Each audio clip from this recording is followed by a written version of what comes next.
차갑고 완벽하게 계산된 그 200년 전의 수학 공식이 말이죠. 갑자기 눈보라 속에서 방향을 잃고 미끄러지는 수십억 달러짜리 최첨단 인공지능을 구출해낼 수 있다고 하면 믿으시겠습니까? 와, 시작부터 아주 극적인 만남이네요. 네, 진짜 영화 같은 이야기잖아요. 끊임없이 배우고 탐구하는 당신, 바로 지금 이 방송을 듣고 계신 여러분을 위해 준비했습니다. 오늘 우리의 심층 분석 미션은 이 혼돈 속에서 길을 찾는 기발한 방법론에 대한 겁니다. 맞습니다. 오늘 우리가 파헤쳐볼 자료는 중국 우한 이공대학교 연구진이 발표한 논문인데요. 제목이 그 도메인 적응을 위한 풀이에 변한 프레임워크입니다. 이름부터 벌써 심상치가 않은데요. 그렇죠. 이 논문이 정면으로 돌파하고 있는 문제가 바로 비지도 도메인 적응. 업계에서는 보통 UDA라고 부르는 AI 분야의 아주 치명적인 난제거든요. 비지도 도메인 적응. 용어부터 확실히 짚고 넘어가 보죠. 그러니까 AI가 정답이 다 달려있는 아주 편안한 환경, 소위 소스 도메인에서 열심히 공부를 하잖아요. 네, 왜 엄청난 양의 데이터를 학습하죠. 그런 다음에 정답표가 하나도 없는 완전히 낯설고 거친 새로운 환경인 타겟 도메인에 딱 던져졌을 때 거기서 어떻게 배운 지식을 써먹을 것인가? 이 문제 맞죠? 정확하게 짚으셨습니다. 그게 핵심이에요. 딥러닝은 자기가 훈련받은 그 온실 속 환경에서는 정말 엄청난 성능을 자랑하거든요. 그쵸? 사람보다 낫다고들 하니까요. 하지만 환경이 아주 조금만 바뀌어도 판단력이 급격히 무너집니다. 배운 지식을 새로운 곳으로 일반화하는 능력이 구조적으로 부족하기 때문이죠. 좋아요. 이 내용을 한번 현실적인 비유로 풀어보죠. 우리가 이해하기 쉽게 자율주행차를 생각해 볼까요? 자율주행차 아주 좋은 예시네요. 햇빛이 쨍쨍한 캘리포니아, 그 차선이 선명하게 칠해진 완벽한 도로 위에서만 수만 시간 동안 운전을 배운 AI가 있다고 쳐보자고요. 네, 아주 모범생 AI겠죠? 이 캘리포니아 출신 AI를 한겨울 눈보라가 막치고 얼음이 꽝꽝 얼어붙은 낯선 국가의 도로 한복판에 갑자기 뚝 떨어뜨리면 어떻게 될까요? 빨간불에 멈추고 보행자를 피해야 한다는 그 운전의 본질은 똑같잖아요. 똑같죠. 교통법규가 바뀌는 건 아니니까요. 그런데도 AI는 완전히 패닉에 빠져버릴 겁니다. 왜냐하면 AI의 눈에 들어오는 풍경 자체가 완전히 다르기 때문이에요. 캘리포니아의 그 쨍쨍한 햇빛 대신에 시야를 가리는 눈보라가 있고 까만 아스팔트 대신에 빛이 반사되는 빙판길이 보이잖아요. 카메라에 잡히는 노이즈나 조명이 아예 달라진다는 거군요. 맞아요. 원본 이미지의 조명, 노이즈, 질감이 캘리포니아 데이터와는 전혀 다르니까요. 문제는 기존의 UDA 알고리즘들도 이 현상을 해결하려고 수년 동안 고민해 왔는데 여전히 이 캘리포니아 자율주행차처럼 고전하고 있다는 사실입니다. 여기서 약간 의문이 생기네요. 기존에도 그 소스 도메인하고 타겟 도메인 사이의 차이를 줄이려는 시도는 꽤 많았잖아요. 엄청나게 많았죠. 예를 들어서 특징 정렬을 한다거나 아니면 AI 내부에서 진짜와 가짜를 구별하는 판별기를 두고 서로 속고 속이는 게임을 시키는 적대적 훈련 방식, 이것도 꽤 성공적이었다고 들었거든요. 네, 원칙적으로는 아주 훌륭한 접근법들이에요. 성과도 있었고요. 하지만 그 방식들에는 아주 치명적인 약점이 하나 숨어 있었습니다. 치명적인 약점이요? 어떤 건가요? 바로 원본 이미지를 거의 날 것 그대로 모델의 입력값으로 쓴다는 점입니다. 원본 이미지를 그대로 쓰는 게 왜 문제가 되죠? 전처리 없이 원본 이미지를 그대로 넣게 되면요. 모델은 어쩔 수 없이 눈보라, 빙판길의 난반사, 카메라 렌즈의 왜곡 같은 그런 잉여 정보에 과도하게 집착하게 됩니다. 잉여 정보라면 그러니까 도로의 차선을 봐야 하는데 막 차선 위에 덮인 눈송이의 모양이 육각형인지 아닌지 분석하느라 에너지를 낭비한다는 뜻인가요? 정확히 그겁니다. AI는 픽셀의 미세한 변화에 인간보다 훨씬 민감하게 반응하거든요. 밝기, 대비, 해상도의 차이 같은 그 거포장지에 시선을 완전히 빼앗겨버리는 거예요. 세상에, 정작 중요한 물체의 윤곽이나 본질적인 형태를 놓쳐버리게 되는 거군요. 그렇죠. 이런 쓸데없는 디테일을 연연하다 보니까 결국 새로운 환경에서의 일반화 능력이 뚝 떨어질 수밖에 없는 구조적 한계가 생기는 겁니다. 와, 본질을 봐야 하는데 겉모습의 노이즈에 시야가 가려진다는 건 참 인간적인 실수 같기도 하네요. 맞아요. 참 아이러니하죠. 그렇다면 AI의 눈을 가리는 이 풍경의 노이즈를 어떻게 걷어내고 운전이라는 데이터의 본질만 남길 수 있을까? 여기서 논문 연구진의 기발한 아이디어가 등장하는 거잖아요. 네, 드디어 우한 이공대 연구진이 꺼내든 카드가 등장합니다. 바로 수학 교과서에 나오는 풀이에 변한 프레임워크, FTTF입니다. 잠깐만요. 풀이의 변환이요? 그거 보통 소리 같은 파동이나 무선 통신 신호를 분석할 때 쓰는 기술 아닌가요? 맞습니다. 신호를 시간 도메인에서 주파수 도메인으로 변환하는 정말 아주 우아한 수학적 도구죠. 그런데 이미지 역시 픽셀의 밝기가 변하는 일종의 파동으로 볼 수 있거든요. 아, 이미지를 파동으로 본다. 네, 그래서 풀이의 변환을 적용할 수 있습니다. 사실 이미지를 주파수로 쪼개서 적응시키려는 시도 자체가 아예 처음은 아니에요. 기존에도 풀이의 도메인 적응이라는 방법은 있었죠. 그럼 이번 연구가 기존과 뭐가 그렇게 다른 건가요? 접근의 차원을 완전히 바꿨습니다. 이미지를 통째로 변환하는 대신에 이미지들이 모델의 신경망을 한 번 통과하면서 추출된 핵심 특징들의 묶음, 즉 데이터 스트림 레벨에서 직접 풀이의 변환을 적용한 겁니다. 이게 최초의 사례예요. 오, 이 지점이 아주 핵심적인 것 같은데요. 원본 이미지가 아니라 모델이 이미 한번 걸러낸 특징 데이터에 수학 공식을 입혔다는 거잖아요. 그렇습니다. 노이즈를 1차적으로 걷어낸 상태에서 수학을 적용하는 거죠. 자, 여기서부터 진짜 흥미로워집니다. 풀이의 변환으로 데이터를 주파수로 쪼개면 도대체 뭐가 보이길래 이걸 쓰는 건가요? 여기서 정말 흥미로운 점은 풀이의 스펙트럼의 비밀에 있습니다. 주파수 영역은 크게 진폭과 위상이라는 두 가지 성분으로 나뉘거든요. 진폭과 위상, 학창 시절에 들어본 기억이 나네요. 논문은 이 두 성분이 이미지에 어떤 특징을 담고 있는지 명확히 분리해냅니다. 진폭은 저주파 영역으로 색상이나 조명의 스타일, 전반적인 분위기 같은 저수준 정보를 담고 있어요. 색감이나 스타일 같은 겉모습이 진폭이군요. 그럼 위상은요? 반면에 위상은 고주파 영역으로서 물체 구조, 윤곽선, 매끄러움 같은 고수준의 의미 정보를 쥐고 있죠. 그러니까 위상이 진짜 뼈대이자 본질이라는 거네요. 그럼 이 FTF 프레임워크는 이걸 어떻게 활용하나요? 소스 도메인의 고수준 정보, 즉 위상은 그대로 둡니다. 건드리지 않아요. 그리고 저주파 영역인 진폭 부분만 타겟 도메인의 것으로 싹 교체해서 융합하는 메커니즘을 씁니다. 잠깐만요. 제 머릿속에서 약간 논리적인 충돌이 일어나는데요. 원본 데이터의 파동 일부를 다른 데이터의 파동으로 막 교체해버리면 원래 데이터가 가진 중요한 의미 자체가 파괴되는 것 아닌가요? 많은 분들이 그 질문을 하십니다. 아니, 강아지 사진을 주파수로 쪼갰다가 다른 환경 데이터의 파동이랑 섞어서 합치면 강아지는 온데간데 없고 무슨 귀괴한 노이즈 덩어리가 튀어나올 것 같은데요? 위상과 진폭이 어떻게 그렇게 무자르듯 깔끔하게 분리될 수 있죠? 아주 예리한 지적입니다. 직관적으로는 당연히 파괴될 것 같죠.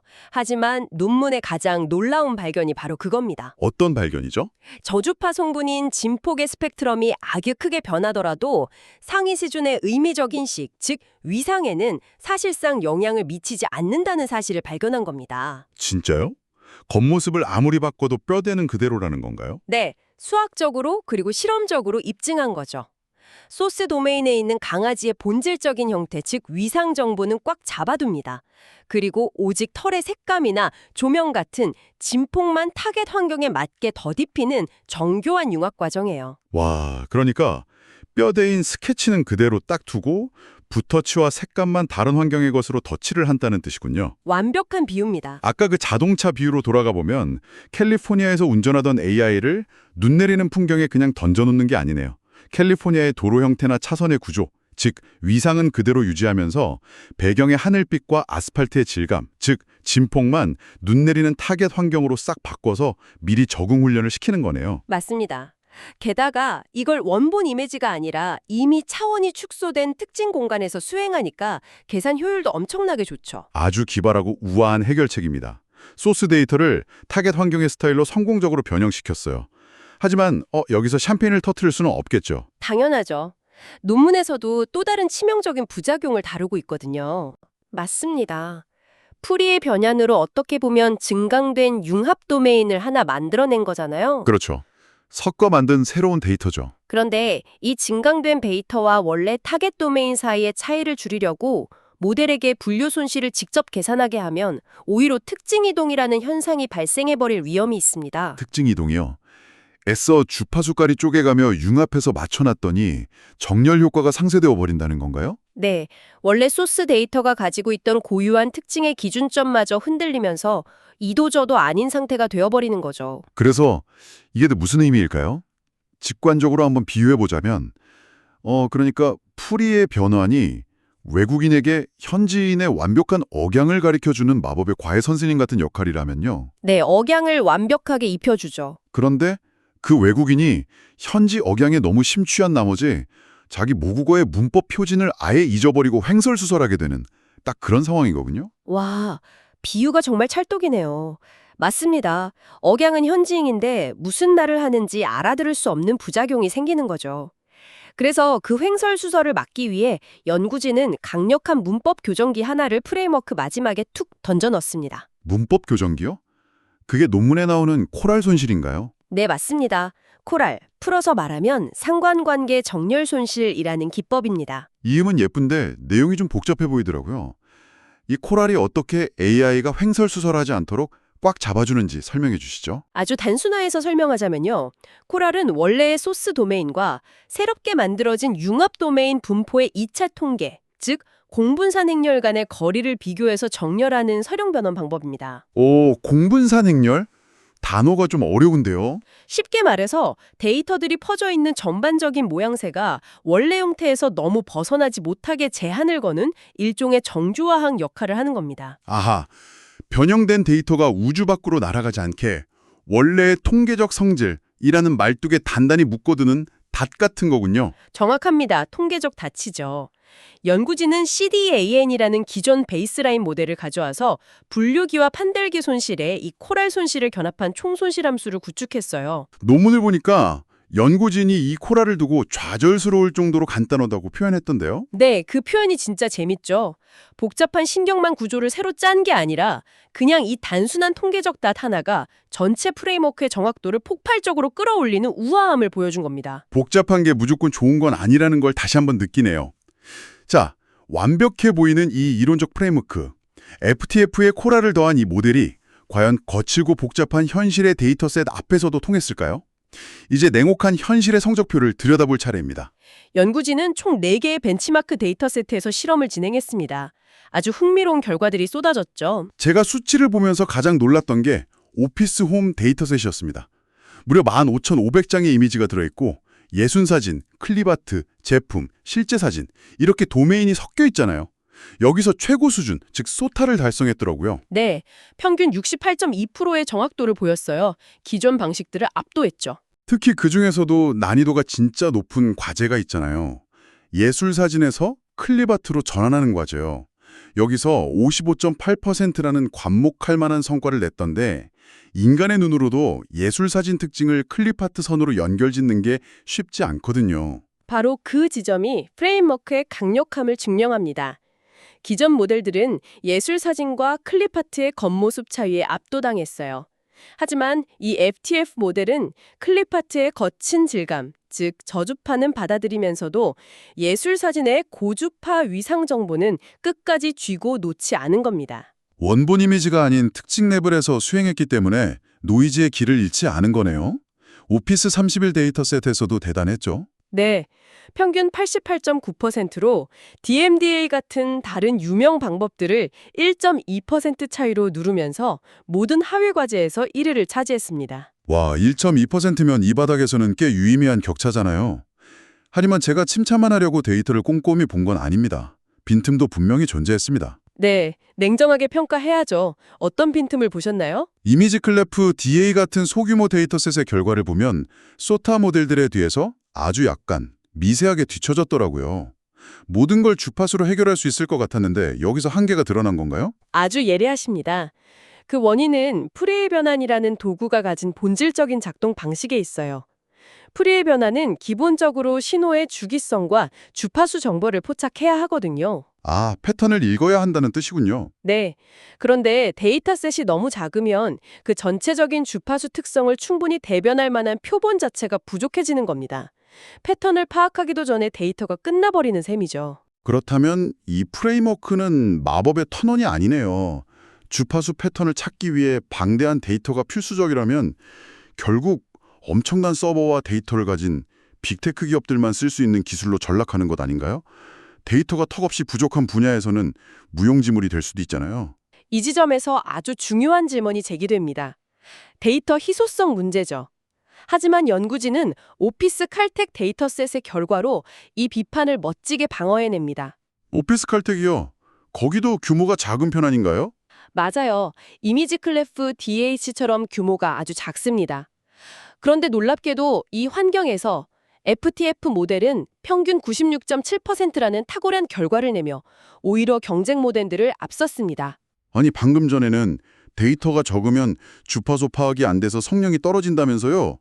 똑같이 작은 데이터셋인데 96.7%라니 어떻게 강건성을 유지한 거죠? 핵심은 이 기술이 적용되는 위치입니다. 주파수 기반 방법이 데이터 크기에 민감하다는 태생적 한계는 분명히 맞아요. 하지만 이 모델은 픽셀 가득한 원본 이미지가 아니라 압축된 특징 레벨에서 적용됐잖아요. 아, 잉여 정보를 다 빼버린 알짜배기 데이터 스트림에서 적용했다? 그렇습니다. 불필요한 노이즈가 이미 거쳐있기 때문에 표본이 좀 부족하더라도 치명적인 실패로 이어지지 않고 일반화 능력을 강력하게 발휘할 수 있었던 겁니다. 와, 주파수의 약점을 특징 레벨 적용이라는 아이디어로 절묘하게 상쇄시켰네요. 정말 대단합니다. 청취자 여러분, 오늘 우리는 AI가 낯선 환경에 적응하지 못하고 헤매는 이 터널 시야 문제를 해결하기 위해 수학의 세계로 깊이 들어갔다 나왔습니다. 원본 이미지의 늪을 피하기 위해 데이터 스트림에서 풀이의 변화를 적용하고 코랄로 단단하게 중심을 잡은 FTF 모델의 혁신성, 정말 놀랍지 않나요? 네, 복잡한 신경망 구조를 무작정 쌓아 올리는 대신 200년 된 수학적 원리를 아주 영리하게 재배치해서 본질적인 문제를 돌파한 훌륭한 연구였습니다. 이 지식이 끊임없이 변화하는 환경 속에서 살아가는 당신에게 왜 중요할까요? 쏟아지는 정보 속에서 겉모습의 노이즈에 흔들리지 않고 본질, 즉 위상을 잃지 않으면서도 유연하게 적응하는 AI. 이것은 곧 우리가 마주할 모든 기술의 회복 탄력성을 의미합니다. 그런데 오늘 방송을 마무리하면서 논문에는 등장하지 않았지만 아주 도발적인 생각 하나를 던져드리고 싶습니다. 오, 어떤 생각인가요? 만약 우리가 풀이의 변환을 통해 시각적 데이터의 스타일을 벗겨내고 그 밑에 숨겨진 진실된 신호를 조작하거나 읽어낼 수 있다면 말이죠. 이 동일한 수학적 원리를 완전히 역으로 쓸 수도 있지 않을까요? 역으로 쓴다고요? 네, 최근에 인간의 눈으로는 완벽해 보이는 AI 생성 딥페이크 영상들이 큰 문제잖아요. 이 동일한 원리를 사용해서 딥페이크 영상 속에 숨어있는 부자연스러운 주파수 패턴을 역으로 적발해내는 궁극의 무기로 쓰는 겁니다. 와, 겉포장지 밑에 미세한 주파수 균열을 찾아낸다는 거군요. 맞습니다. 우리가 AI를 낯선 환경에 적응시키기 위해 썼던 이 수학이 역으로 완벽해 보이는 AI의 거짓말을 잡아내는 가장 날카로운 열쇠가 될지도 모릅니다. 오늘 우리가 나눈 이야기들이 여러분의 일상 속에서 또 다른 영감으로 이어지길 바라면서 오늘 심층 분석은 여기서 마치겠습니다. 함께 고민해 보시길 바랍니다.